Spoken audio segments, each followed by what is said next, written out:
left you on a little bit of a cliffhanger there last time. I ran out of my 5-minute screencast time, so I'll be quick about this one.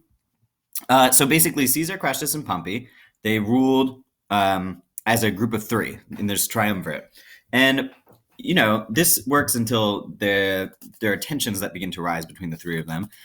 Crassus kind of was the peacekeeper of the group. As long as he was around, Caesar and Pompey were able to put this rivalry they had aside and work together. And the other thing was, too, as the Roman Empire was expanding, they could split their attention between different parts. Pompey could be the ruler of a specific section of Rome, while Crassus could rule a separate section of Rome, and Caesar had his own section. So they kind of could stay out of each other's hair. When Crassus dies in 53 BCE, Pompey and Caesar's rivalry is able to develop a little further, and their tensions rise between them. Pompey says, this Rubicon River, this border of northern Italy, don't cross this, okay? If you cross this with your army, Caesar, I will fight back and we'll have war on our hands. So Caesar, seeing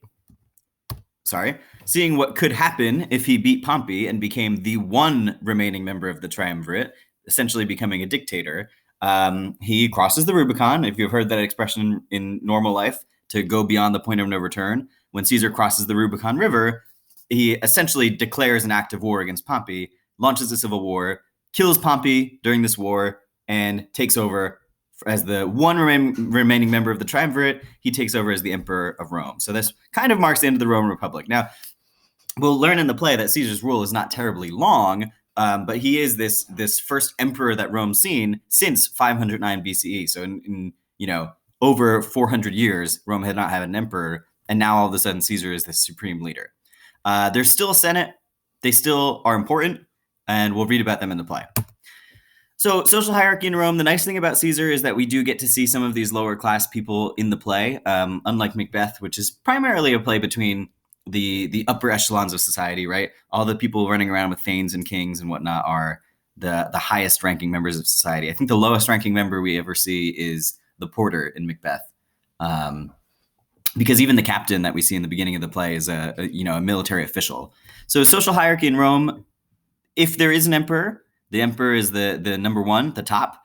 With the triumvirate, they kind of all fulfilled this role of emperor, all three of them. And if that does sound like a sticky situation, again, it is a sticky situation. It led to, the dissolution of the triumvirate.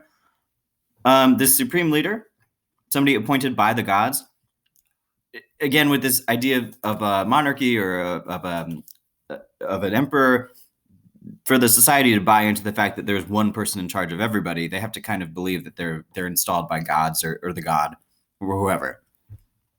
The second class, patricians and senators. Patricians were incredibly wealthy landowners, incredibly wealthy. These are the people who owned, like 90% of society, public spaces. They funded military expanses. They funded anything you could think about it. The patricians were kind of writing the check for that part of society. And then the senators, of course, were the literal ruling class of the people who were in the Senate, who made the decisions for the entire city-state on behalf of the citizens.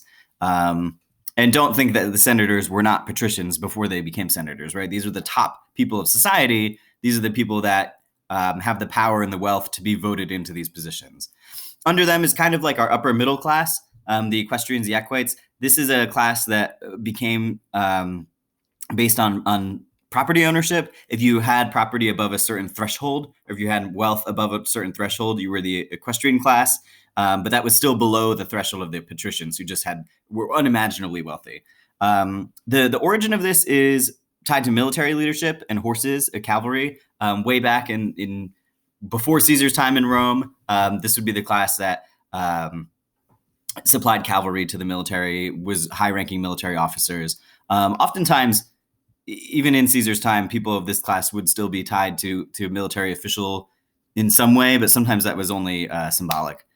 And then we have the plebeians or the plebeians. These are the average citizens, working class, skilled laborers, artisans, bakers, what have you. These are a typical everyday person, again, skilled laborers, people who made the Empire of Rome tick. Then freedmen are people who used to be slaves and then were freed men. Soldiers, rank and file